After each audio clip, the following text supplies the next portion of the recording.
Shalom jemaat yang dikasih Tuhan, puji Tuhan pada hari ini kita masih boleh beribadah bersama-sama walaupun secara online. Tapi kita percaya bahwa Tuhan hadir di tengah-tengah kita semua, amin. Mari siapkan hatimu, saya undang setiap kita bangkit berdiri di hadapan Tuhan dan kita sama-sama berdoa. Bapa di surga, kami bersyukur Tuhan kalau hari ini Tuhan kami masih boleh diberikan kesempatan, diberikan kesehatan yang luar biasa Tuhan, untuk kami boleh memuji dan menyembah Tuhan. Kami percaya Tuhan apapun yang terjadi, apapun yang kami alami saat ini Tuhan, semua atas seizin Tuhan. Dan kalau sebentar kami akan memasuki ibadah pada hari ini Tuhan, kami percaya Engkau hadir di tengah-tengah kami. Kami percaya ada kuasa-Mu dan ada urapan-Mu yang hadir memenuhi setiap hati kami, memenuhi setiap hidup kami Bapa. Terima kasih Bapa, terima kasih Tuhan. Dan inilah penyembahan kami Tuhan. Kami mau memberikan yang terbaik bagi-Mu Tuhan. Melalui pujian kami dan melalui sembah kami, hanya bagi-Mu Yesus, Engkau Tuhan yang kami sembah selama-lamanya. Terima kasih Bapa, haleluya, haleluya. Mari yang siap memuji Tuhan sama-sama kita katakan, amin. Mari bersama-sama dengan sukacita kita bersorak-sorai bagi Tuhan, sebab Tuhan yang layak kita puji dan sembah, amin, haleluya. Mari bersama-sama bertepuk tangan buat Tuhan.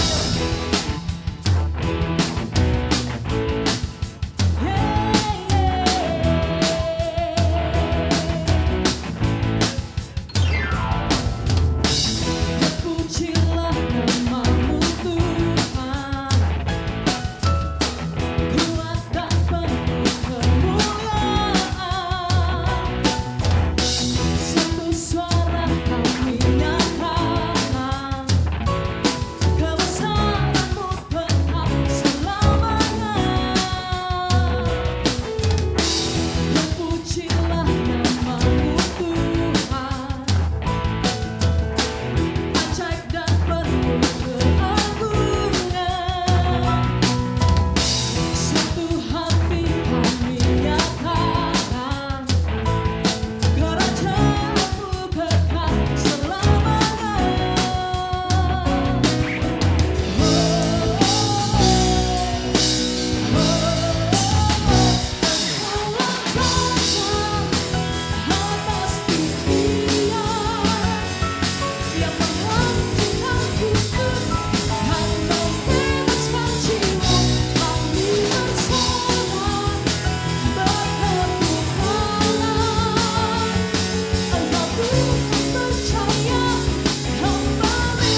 sungguh baik, Yesus, namamu indah, Yesus, ku cinta Kau selalu, ku tinggikan, ku agungkan selamanya.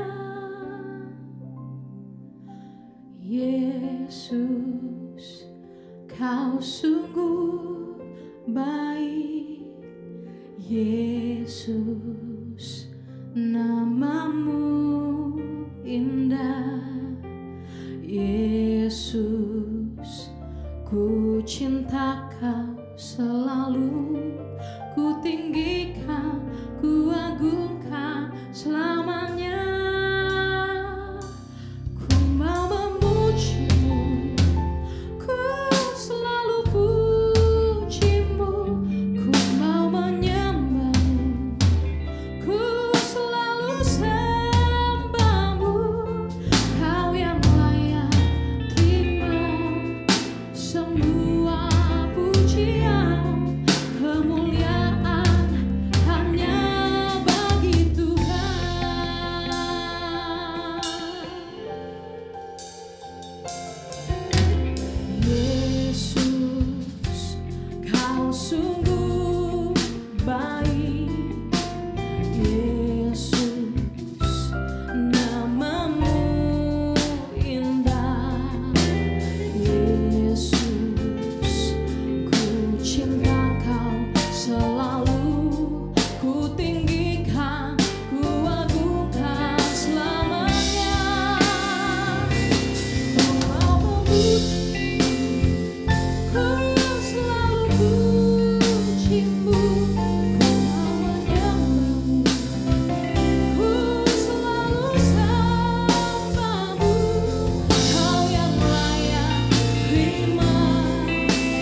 setiap saat, setiap waktu kami boleh memuji dan meninggikan Engkau Tuhan.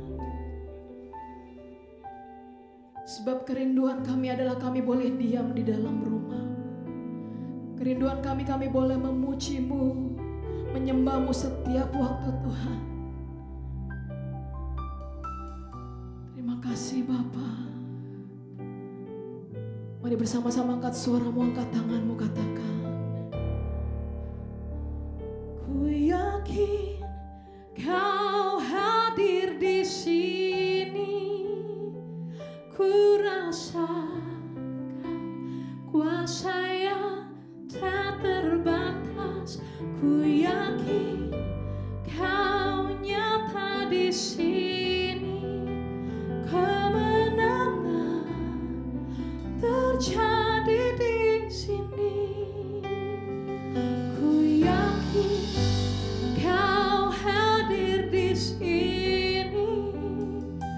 Ku rasakan kuasa yang tak terbatas. Ku yakin Kau nyata di sini. Kemenangan terjadi di sini.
Baik saudara, kita kembali jumpa di dalam ibadah pada minggu ini, di minggu yang pertama di bulan November 2020 ini. Kita bersyukur masih bisa beribadah, walaupun sebagian kita belum bisa tatap muka di gereja, secara onsite di gereja.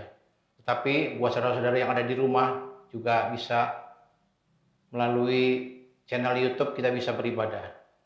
Dan pada saat ini kita siapkan firman kita siapkan hati kita untuk menerima firman Tuhan. Kita berdoa. Bapa di surga, terima kasih buat kesempatan hari ini di mana Tuhan berikan kesempatan kepada kami datang di hadapan hadirat-Mu untuk memuji memuliakan nama Tuhan. Dan saat sebentar kami akan mendengarkan firman-Mu. Biar kiranya Tuhan tolong kami semuanya, baik hamba-Mu yang menyampaikan firman Tuhan, seluruh umat-Mu yang mendengarkan firman Tuhan, baik yang ada di gereja maupun yang ada di rumah. Pada saat ini Tuhan, kami percaya melalui firman-Mu kami dikuatkan, diteguhkan. Sebab itu kami buka hati kami untuk Engkau ya Tuhan pada hari ini. Dalam nama Yesus Kristus kami sudah berdoa dan kami sambut firman Tuhan. Haleluya. Bersama kita berkata amin. Baik saudara, kita buka Alkitab kita bersama-sama di dalam kitab Mazmur pasal 84 ayat 5 sampai dengan ayat yang ke-8. Ayat 5 sampai dengan ayat yang ke-8. Mazmur 84. Demikian firman Tuhan, berbahagialah orang-orang yang diam di rumah-Mu, yang terus-menerus memuji-muji Engkau. Selah. Berbahagialah manusia yang kekuatan dalam Engkau, yang berhasrat mengadakan ziarah. Apabila melintasi lembah Baka, mereka membuatnya menjadi tempat yang bermata air, bahkan hujan pada awal musim menyelubunginya dengan berkat. Ayat yang ke-8, mereka berjalan makin lama makin kuat, hendak menghadap Allah di Sion. Amin. Nah saudaraku, tema khotbah saya hari ini adalah tetap tegar di tengah badai. Di dalam Mazmur pasal 84 ini ditulis oleh Bani Korah. Bani Korah mengungkapkan apa yang dia lihat, apa yang dia alami ketika dia menunggu rumah Tuhan. Kalau saudara baca dalam kitab 1 Tawarikh pasal yang ke-9, di mana di situ ada menjelaskan sebagian daripada suku suku Lewi di mana ada puak-puak, atau kalau orang Batak itu ada marga-marga ya. Nah, marga Korah ini tugasnya adalah menunggu pintu kemah suci. Jadi dia nunggu pintu rumah Allah. Nah, bagaimana dia melihat orang-orang yang datang dan pergi di rumah Tuhan itu, sehingga dia menulis Mazmur ini sesuai dengan apa yang dia lihat, apa yang dia dengar, apa yang dia alami. Nah, saudaraku yang Tuhan kasih, mereka berjalan makin lama makin kuat. Ini yang diungkapkan oleh Mazmur 84. Mereka itu yang dimaksudkan adalah umat Tuhan, orang-orang percaya. Mereka berjalan makin lama makin kuat. Biasanya orang berjalan itu makin lama itu bukan makin kuat, makin lemah. Tetapi di sini Mazmur menjelaskan bahwa mereka berjalan itu makin lama makin kuat. Nah, saudaraku yang Tuhan kasih, saya percaya bahwa di tengah-tengah kondisi dunia yang sekarang ini ada, bagaimana dengan adanya COVID-19, dengan adanya hal-hal yang tidak enak ya saudara. Tetapi saya percaya bahwa umat Tuhan tetap kuat dalam Tuhan. Tetap dia kuat dan dia tetap teguh dan dia tetap tegar. Makin lama dia semakin kuat, bukan semakin lemah. Pertanyaannya kan bagaimana? Apa yang harus kita lakukan ketika kita ada sekarang ini supaya kita semakin lama makin kuat? Hari ini saya mengungkapkan 3 hal. Bagaimana kita mendapatkan kekuatan yang baru, mendapatkan semakin lama hidup kita semakin kuat di dalam Tuhan. Yang pertama, ayat yang kelima berkata begini, berbahagialah orang-orang yang diam di rumahmu. Saya ungkapkan ini saya terjemahkan ini sebagai orang yang kesukaannya di dalam rumah Tuhan. Diam di rumah Tuhan. Kalau saudara baca ayat yang ke-11, pemazmur berkata, lebih baik 1 hari di pelataranmu daripada 1000 hari di tempat yang lain. Ini satu pujian lama ya, tahun 70-an ini pujian ini sudah ada. Lebih baik 1 hari di rumah Tuhan ya daripada 1000 hari di tempat yang lain. Nah, saudaraku yang Tuhan kasih, bagaimana kekuatan itu datang ketika kita ada di rumah Tuhan. Di rumah Tuhan kita bisa berjumpa dengan Tuhan, kita bisa memandang wajah Tuhan, kita bisa mendengar suara Tuhan. Saudaraku yang Tuhan kasih, hari-hari ini begitu sulit kita beribadah ya. Secara tatap muka kita belum diizinkan oleh pemerintah untuk banyak-banyak orang. Hanya 30% di gereja yang hadir juga. Tetapi saya percaya bahwa Tuhan hadir di tengah-tengah kita. Dan dalam rumah Tuhan itulah kita berjumpa dengan Tuhan, sehingga iman kita dikuatkan. Di rumah Tuhan kita mendapatkan firman Tuhan. Firman Tuhan yang menguatkan, yang menasehati, yang menegur. Bahkan firman Tuhan yang memberikan kita hidup dalam kekuatan yang baru. Kalau kita membaca dalam 2 Timotius pasal 3 ayat yang ke-16, Rasul Paulus berkata bahwa segala tulisan yang diilhamkan Allah memang bermanfaat untuk mengajar, untuk menyatakan kesalahan, untuk memperbaiki kelakuan, dan untuk mendidik orang dalam kebenaran.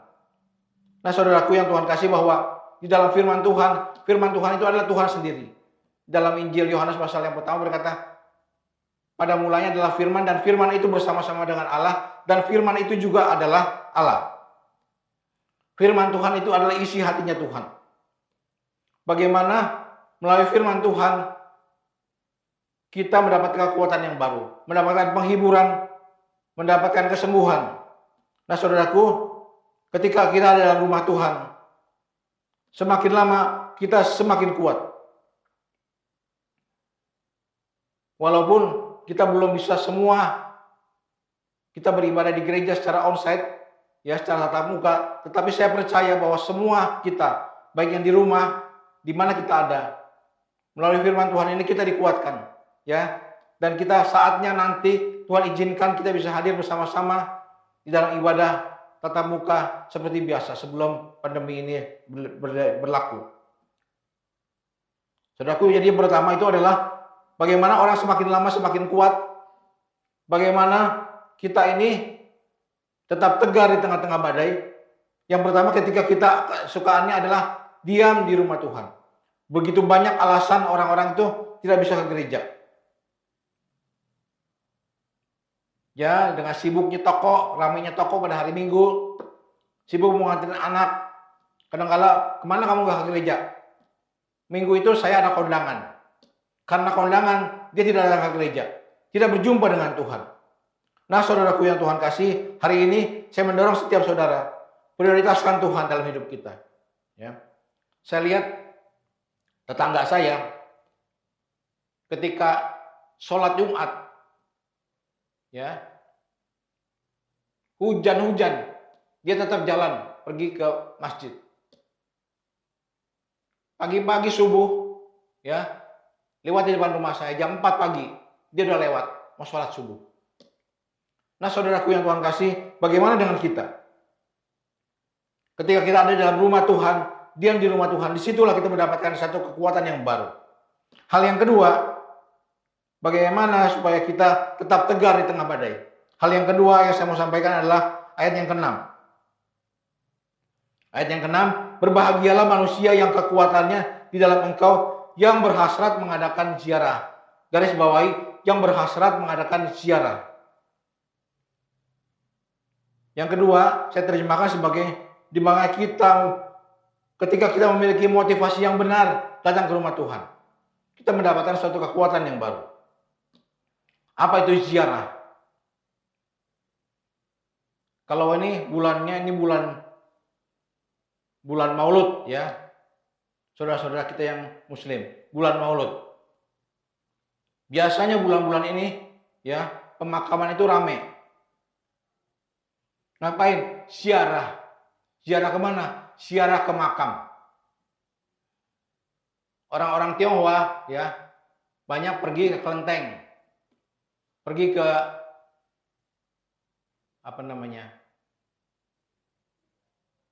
mereka berziarah. Dulu orang tua saya pernah ziarah kemana? Ke Gunung Kawi, berziarah. Nah, saudaraku yang Tuhan kasih, apa sih yang dimaksud dengan ziarah? Ziarah itu adalah pergi ke satu tempat untuk mempersembahkan sesuatu kepada Tuhan. Bukan untuk meminta atau memohon, tetapi mempersembahkan sesuatu kepada Tuhan. Datang ke rumah Tuhan itu bukannya meminta, tapi menyembah Tuhan.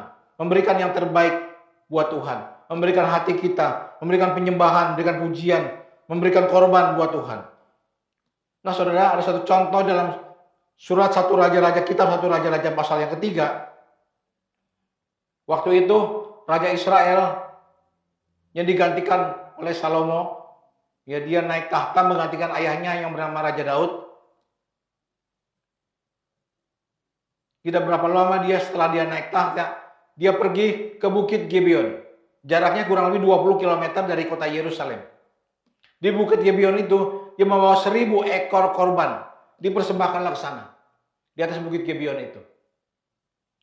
Karena 1000 ekor korban itu mungkin tidak bisa satu hari potongnya. Sembelihnya. Mungkin beberapa puluh hari. Dia harus bikin tenda di situ. Dia tidur di Bukit Gibeon.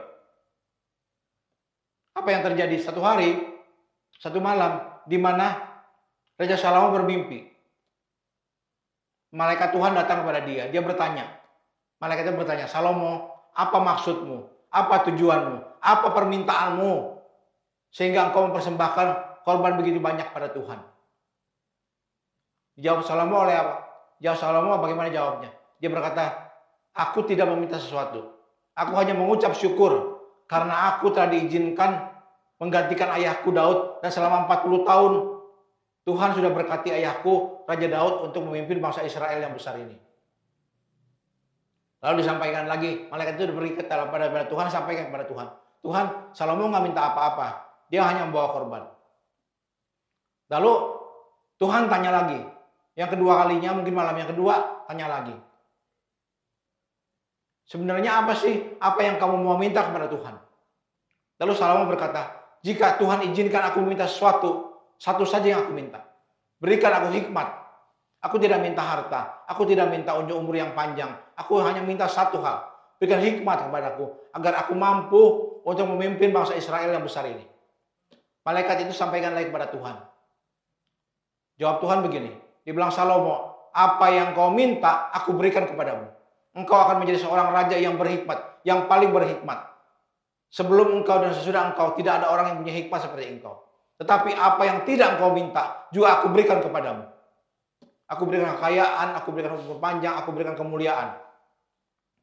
Nah saudara-saudara yang Tuhan kasih, bahwa kalau kita maksud kita, tujuan kita benar, motivasi kita benar, menyembah Tuhan, datang ke rumah Tuhan, berziarah kepada Tuhan, mempersembahkan yang terbaik, mempersembahkan hati kita, mempersembahkan pujian kita, mempersembahkan yang terbaik buat Tuhan, mempersembahkan harta kita, korban persembahan kita, maka Tuhan akan memberi kita yang terbaik juga.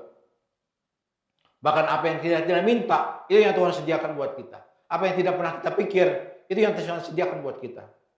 Nah saudaraku yang Tuhan kasih, sebab itu kita harus memiliki hati yang murni. Ya, bagaimana Kisah Rasul pasal 20 berkata, lebih berbahagia memberi daripada menerima. Ya, kita sudah diberi terlalu banyak oleh Tuhan. Diberikan napas hidup, diberikan umur panjang sampai hari ini. Dihindarkan kita dari pandemi COVID-19. Ya, ini sebuah pemberian yang tidak bisa diukur dengan harta dunia ini. Bagaimana kita membalas segala kasih Tuhan? Kita mempunyai motivasi yang benar, kita menyembah Tuhan yang benar, memuji Tuhan yang benar, beribadah kepada Tuhan dengan tulus, dan kita memberikan yang terbaik buat Tuhan. Dan saya percaya bahwa kalau kita memberikan yang terbaik buat Tuhan, motivasi kita benar di hadapan Tuhan, semakin lama kita semakin kuat di dalam Tuhan. Ya, walaupun di tengah-tengah badai, kita tetap tegar, kita muncul sebagai pemenang. Nah, saudaraku yang Tuhan kasih, yang ketiga, bagian yang terakhir, bagaimana kita semakin lama semakin kuat, tetap tegar di tengah badai. Hal yang ketiga yang saya mau sampaikan buat saudara adalah ayat yang ke-8. Mazmur 84 ayat yang ke-8. Mereka berjalan makin lama makin kuat, hendak menghadap Allah di Sion. Garis bawahi mereka. Mereka itu artinya bukan sendiri. Mereka itu artinya banyak orang. Mereka itu artinya sekelompok, segerombolan, sekumpulan, satu persekutuan. Ya. Gereja adalah kumpulan dari orang banyak yang ada di tengah-tengah dunia ini, di tengah-tengah bangsa yang besar ini. Nah, saudaraku yang Tuhan kasih, dalam kondisi pandemi COVID-19 ini, kita harus saling menjaga. Ya. Kita harus saling menolong, harus saling membantu, saling mendoakan. Bukan hanya mendoakan, tapi secara nyata. Kita harus mempraktekkan berbagi hidup buat teman-teman kita, buat saudara-saudara kita.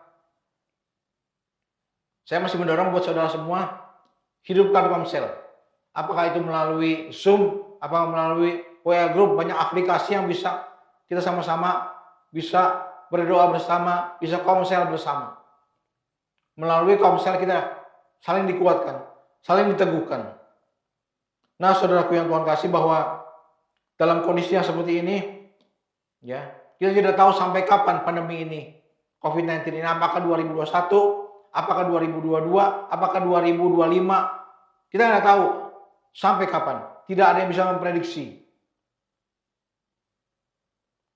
Saudara, saya terkesan dengan yang saya lihat di TV, yang saya baca di media sosial, di Jawa Tengah, ada yang namanya Jogo Tonggo. Artinya menjaga tetangga-tetangga ini kita jaga. Kita sering lihat bahwa kalau ada satu keluarga yang diisolasi di satu desa, ada satu RW, itu tetangga yang lain bawain makanan buat dia. Setiap hari dibawain makanan. Bagaimana ini sebuah fakta, sebuah kenyataan, sebuah teladan juga buat kita. Bahwa kita saling menolong, saling membantu, saling mengingatkan, saling menguatkan. Nah, saudara-saudara yang Tuhan kasih, ini adalah masa-masa yang sukar. Kalau saudara membaca dalam surat 2 Timotius pasal 3, Rasul Paulus berkata, ketahuilah, ayat yang pertama, ketahuilah bahwa hari-hari terakhir akan datang masa yang sukar. Saudara, ini adalah hari-hari yang terakhir. Hari-hari terakhir ini banyak masa sukar yang sedang kita hadapi. Saya tidak tahu apa yang akan terjadi setahun lagi, apa yang terjadi 2 tahun lagi. Tapi yang pasti, ya, begitu banyak yang kena PHK, ya, banyaknya dagangan yang tidak laku, jualan yang nggak laku, banyak restoran yang tutup, banyak usaha-usaha yang bangkrut. Dan di antara jemaat kita juga ada yang kesulitan. Dan disinilah waktunya bagaimana kita berbagi. Nah saudaraku yang Tuhan kasih, perlunya komunitas yang baik di tengah-tengah umat Tuhan, di tengah-tengah saudara semua, ya. Kita punya saudara kandung, tetapi entah di mana, ya. Mungkin di daerah lain, di provinsi yang lain, tetapi yang dekat dengan kita adalah di lingkungan kita yang ada, tetangga kita, yang ada di gereja. Itu adalah saudara-saudara kita yang bisa kita saling mendoakan, saling menolong, saling menopang. Nah, saudaraku yang Tuhan kasih, bahwa hari-hari ini, di mana firman Tuhan berkata ini hari-hari yang jahat, hari-hari yang sukar, di mana banyak orang mementingkan diri sendiri. Mereka cintanya akan uang, ya. Yang penting aku dapat duit. Dia rela membunuh. Ya, saya dengar di daerah Jawa Tengah ada satu orang yang punya hutang 145 juta. Dia rela dia bunuh orang itu, dia bakar mobilnya di Sukoharjo, dekat daerah Solo sana, yang Karawonogiri. Ya. Karena hutang 145 juta. Uangnya diambil 15 juta, ATM-nya dikuras. Lalu dia dimasukkan mayatnya ke mobil, dibakar mobilnya. Nah, saudaraku yang Tuhan, karena uang. Kita menyaksikan dalam masa-masa ini, ya, ada serombongan yang naik sepeda, ada seorang yang naik sepeda di daerah BSD, ya, sepedanya, lalu dia ditabrak jatuh, sepedanya diambil. Cintanya akan uang, tidak lagi memperhatikan satu dengan yang lain. Nah, saudaraku yang Tuhan kasih, bahwa hari-hari ini bagaimana kita, ya, semakin lama semakin kuat, semakin lama walaupun kita di tengah-tengah badai, kita semakin tegar, semakin teguh di tengah badai. Jadi yang ketiga ini, kita perlu membangun komunitas yang baik. Amsal 13 ayat 20 berkata, siapa yang bergaul dengan orang bijak, dia akan menjadi bijak. Tetapi siapa yang berteman dengan orang bebal, hidupnya akan menjadi malang. Pergaulan itu sangat menentukan kehidupan kita, iman kita, pertumbuhan iman kita ke depan. Kalau kita bergaul dengan orang-orang yang seiman, yang mensupport kita, yang menguatkan kita, kita semakin lama semakin kuat. Tetapi kalau kita bergaul dengan orang-orang yang berbeda, dia berkata, ngapain lo ke gereja? Lebih baik kita main gaple aja. Lebih baik kita jalan-jalan aja. Nah, saudaraku yang Tuhan kasih, sebab itu saudara, kita harus punya komunitas yang baik. Komunitas yang ada di gereja kita adalah melalui komsel, melalui komunitas yang ada di WBI, ya, yang ada di youth, guru-guru sekolah minggu. Kita punya komunitas. Saya punya grup WA itu puluhan, saudara. Ada grup WA dari saudara-saudara dari keluarga saya, ada grupnya WA dari istri saya, ada grup WA dari teman-teman GBI Sebanten, ada grup WA saya, ya, pendeta-pendeta se-Indonesia dari GBI. Ada komunitas saya juga pendeta-pendeta dari berbagai denominasi seluruh Indonesia. Dan di situ hampir setiap hari kita kirim ayat, saling menguatkan, saling support, saling memberikan informasi apa yang terjadi di satu daerah, apa yang terjadi di satu gereja, saling mendoakan. Belum lama ada gereja yang ditutup di daerah Bekasi, ya. Ada teman saya di Bekasi, dia kirim WA, tolong dukung doa, ya. Ini gereja sedang didemo. Nah, saudaraku yang Tuhan kasih, bahwa kita ini perlu komunitas yang baik. Apa yang terjadi kalau kita semua ini melakukan yang terbaik buat Tuhan? Saya tutup dengan satu ayat penutup, ayat yang ke-7, berkata begini. Saudara perhatikan ayat yang ke-7, ayat penutup. Apabila melintasi lembah Baka,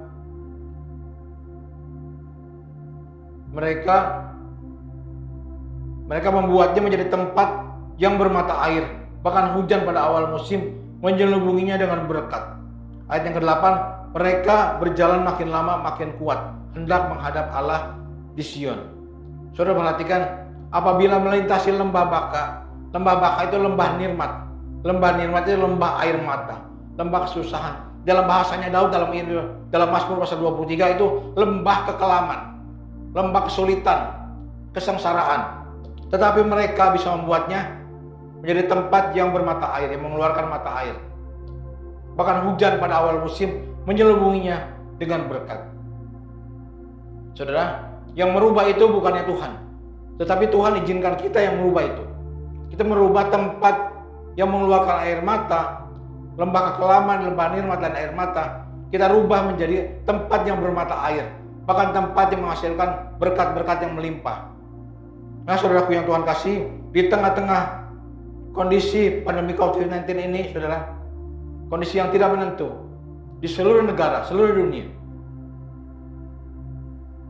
Tetapi saya percaya bahwa kalau kita dalam Tuhan, seperti firman Tuhan berkata bahwa kita semakin lama semakin kuat di dalam Tuhan. Ada 3 hal yang perlu kita pelajari hari ini. Yang pertama, ketika kesukaan kita diam di rumah Tuhan. Di rumah Tuhan kita mendapatkan kekuatan yang baru. Di rumah Tuhan kita mendapatkan firman Tuhan. Di rumah Tuhan kita mendapatkan mujizat dari Tuhan. Hal yang kedua, bagaimana kita semakin lama semakin kuat ketika kita memiliki motivasi yang benar. Membawa persembahan yang menyenangkan Tuhan. Bukan meminta sesuatu, tapi membawa sesuatu buat Tuhan, berziarah, berjumpa dengan Tuhan. Dan yang ketiga, bagian yang terakhir tadi, ketika kita hidup dalam komunitas yang benar, saling membangun, saling menolong, saling mendoakan, saling berbagi. Saudaraku, saya tambahkan begini, ya. Kondisi seperti ini, ya, di mana BMKG meramalkan pada bulan November, Desember, Januari itu puncaknya hujan plus ditambah dengan La Nina. Apa yang dimaksud dengan itu? Curah hujan menurut beberapa ahli, curah hujan di Indonesia ini akan bertambah 20 sampai 40%. Bagaimana langganan banjir yang ada di Cenduk Indah? Bagaimana langganan banjir yang ada di Duren Villa dan seterusnya? Saudara, saya mau berkata kepada jemaah semua, mari kita mempersiapkan diri, ya. Kita kumpulkan dana diakonia untuk anak-anak sekolah, untuk orang-orang yang perlu kita bantu. Kita kumpulkan dana diakonia untuk apa? Untuk saling menopang, ya. Orang-orang yang butuhkan kita dukung. Saya percaya bahwa kita mampu, kita bisa. Kalau kita semua bersatu, ya, satu orang, satu keluarga, ya, umpamanya siapa 10.000, berapa jemaat semua yang ada? Saya percaya dana diakonia itu akan terkumpul. Kita akan membantu anak-anak yang tidak bisa sekolah, kita bisa membantu orang-orang yang tidak bisa beli makanan. Nah, saudaraku yang Tuhan kasih, bahwa saya percaya bahwa melalui firman Tuhan pada hari ini, saudara, kita diberikan kekuatan yang baru. Tetap tegar di tengah badai, ya. Tidak usah khawatir akan hari depan. Semua Tuhan ada atur yang terbaik buat kita. Amin untuk firman Tuhan. Kita berdoa. Bapa di surga, kami mengucap syukur buat firman-Mu yang sudah kami dengar pada hari ini, ya Tuhan. Biar firman-Mu termeterai dalam hati kami masing-masing. Ya Tuhan, mampukan kami bukan hanya sebagai pendengar, tetapi kami sebagai pelaku-pelaku firman Tuhan, sehingga nama Tuhan dipermuliakan. Kami percaya, ya Tuhan, bahwa kami tetap muncul sebagai pemenang karena Engkau telah memberikan kami kemenangan. Terima kasih Tuhan Yesus. Saatnya sebentar kami akan juga menerima perjamuan kudus di minggu yang pertama di bulan November ini. Biar kiranya Tuhan tolong kami semuanya. Tuhan berkati roti dan anggur boleh menjadi alat kemuliaan dalam tangan-Mu, ya Tuhan. Kami percaya yang sakit disembuhkan, yang susah dihiburkan, yang lemah diberikan kekuatan yang baru. Terima kasih Bapa di surga. Pujian, hormat dan syukur bagi-Mu. Dalam nama Yesus Kristus kami sudah berdoa dan kami mengucap syukur kepada-Mu. Haleluya. Bersama kita berkata, amin. Baik saudara, sebelum sambil mempersiapkan roti dan anggur bagi saudara yang ada di rumah, ada roti, ada biskuit, dan juga ada air teh atau Fanta atau apa saja yang melambangkan darah Kristus, dan roti itu melambangkan tubuh Kristus. Saudara, sambil kita mempersiapkan perjamuan kudus, kita angkat satu pujian bukan dengan barang fana. Setelah pujian nanti kita siapkan di hati kita masing-masing. Bapak-bapak yang di rumah, pimpin keluargamu, istri anak-anakmu sebagai imam, pimpin perjamuan kudus, berikan roti, berikan anggur. Dan saya percaya berkat Tuhan atas kita semuanya. Bukan dengan barang fana Kau membayar dosaku, dengan darah yang mahal, tiada noda dan celah. Bukan dengan emas perak Kau menebus diriku, oleh segenap kasih dan pengorbananmu, ku telah mati dan tinggalkan cara hidupku yang lama. Semuanya sia-sia dan tak berarti lagi. Hidup ini ku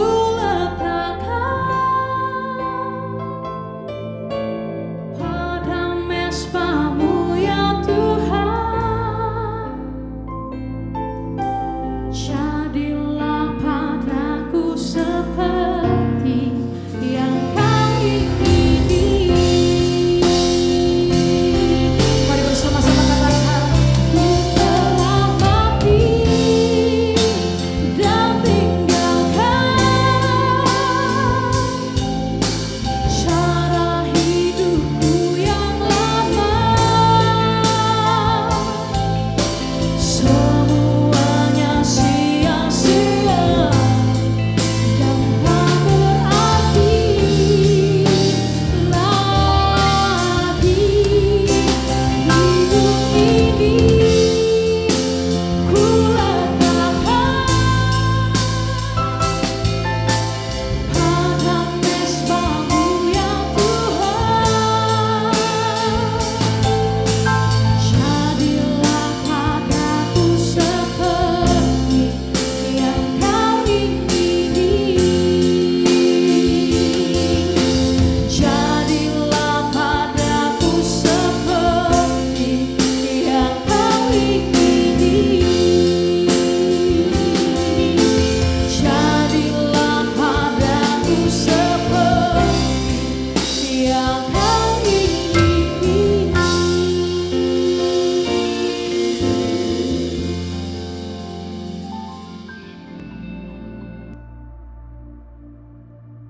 Baik saudara, sekarang kita siapkan roti di tangan kanan kita masing-masing. Saudara yang ada di rumah, siapkan rotimu ya. Coba Bapak pimpin keluargamu. Kau sebagai imam atas rumah tangga, pimpin istri dan anak-anakmu. Bagikan roti-roti ini ya. Arahkan hatimu, angkat roti di tangan kananmu dan dengarkanlah firman. Sebab apa yang telah kuteruskan kepadamu telah aku terima dari Tuhan, yaitu bahwa Tuhan Yesus pada malam waktu Ia diserahkan, Ia mengambil roti dan sudah itu Ia mengucap syukur atasnya. Ia memecah-mecahkan dan berkata, inilah tubuhku yang diserahkan bagi kamu. Perbuatlah ini menjadi peringatan akan aku.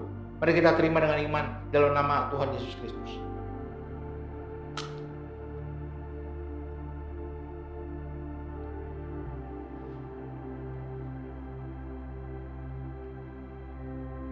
Baik saudara, sekarang siapkanlah anggur di tangan kananmu.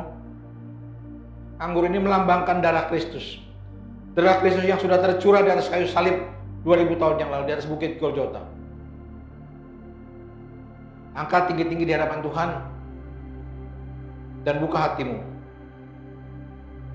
Dan bukankah cawan anggur yang atasnya kita ucapkan syukur adalah persekutuan dengan darah Kristus yang telah dicurahkan bagi dosa-dosa kita?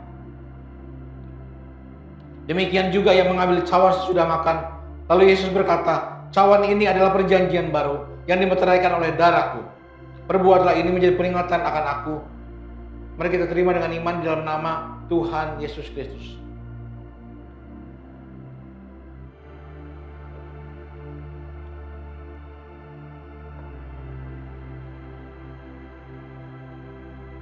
Bapa yang baik, kami percaya bahwa Tuhan yang sudah hadir di tengah-tengah kami, dan pada hari ini kami sehidangan dengan Engkau melalui sakramen perjamuan kudus yang kami adakan minggu yang pertama di bulan November ini, ya Tuhan. Kami percaya bahwa Tuhan memberikan kekuatan kepada yang lemah, memberikan pengharapan yang baru kepada orang-orang yang hilang pengharapan, memberikan kesembuhan dan mujizat-Mu pada anak-anak-Mu yang sakit, ya Tuhan. Dimanapun mereka ada, saya percaya bahwa pada hari ini Tuhan akan mujizat di gereja, di rumah-rumah, dimanapun umat-Mu berada. Dengan iman kami percaya mujizat-Mu telah terjadi atas hidup kami. Baik saudara yang ada di rumah, bersama-sama kita berdiri di hadapan Tuhan, kita angkat tangan kita di hadapan Tuhan. Bapa di surga, terima kasih buat kesempatan hari ini kami beribadah kepadamu, kami mendengarkan firman Tuhan, kami menaikkan pujian penyembahan kami, dan kami boleh menerima sakramen perjamuan kudus yang melambangkan tubuh dan darah-Mu pada hari ini. Kami percaya ada kuasa-Mu dan mujizat-Mu yang nyata yang kami alami, ya Tuhan. Nanti sebentar kami berpisah satu dengan yang lain. Tuhan, berkat-Mu atas umat-Mu semuanya, Tuhan. Mereka yang lemah Tuhan berikan kekuatan, mereka yang kehilangan pekerjaan harus berada di tempat ini, Tuhan berikan jalan keluar yang terbaik. Kami percaya bahwa Tuhan akan membukakan tingkap-tingkap langit-Mu, khususnya buat anak-anak-Mu yang mengembalikan persepuluhan yang adalah milik Tuhan. Kami percaya Tuhan akan bukakan jalan yang terbaik buat umat-Mu, akan pelihara umat-Mu, ya Tuhan. Makasih Bapa di surga. Oleh sebab itu saudara-saudara, arahkan hatimu, terimalah segala berkat, rahmat dan anugerah dari Allah Bapa di surga, cinta kasih yang sempurna dari Tuhan kita Yesus Kristus, serta persekutuan yang manis dan kuasa Roh Kudus mulai saat ini sampai selama-lamanya. Dalam nama Bapa, Anak dan Roh Kudus, dalam nama Tuhan Yesus Kristus bersama-sama kita berkata, amin.